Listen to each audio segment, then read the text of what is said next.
జై శ్రీమన్నారాయణ. కార్తీక మాసము అంటే కేవలము దైవతారాధనే కాదండి.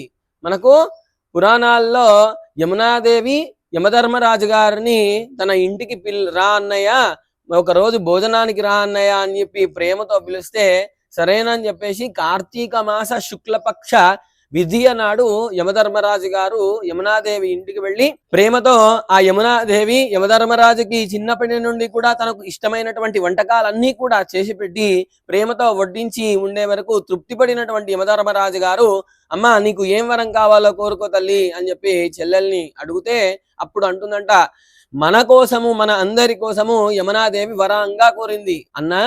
ఈ విధంగా ఈ తిథి గుర్తు పెట్టుకొని కార్తీక శుక్లపక్ష విధియ నాడు ఏ చెల్లెలు గాని, ఏ అక్క గాని, ఏ అన్నయ్యని గాని, తమ్ముణ్ణి గాని ఇంటికి పిలిచి భోజనం పెట్టి పంపించినట్టయితే ఆ అన్నదమ్ములకు వాళ్ళకి అపమృత్యు దోషాలు లేకుండా చూడు అన్నయ్య అని చెప్పేసి అనుగ్రహంగా కోరితే, చెల్లెలా నీ అంత విశాల హృదయంగా వరాన్ని ఎవరు కూడా కోరరు, నేను ఇంకో వరం కూడా ఇస్తున్నాను.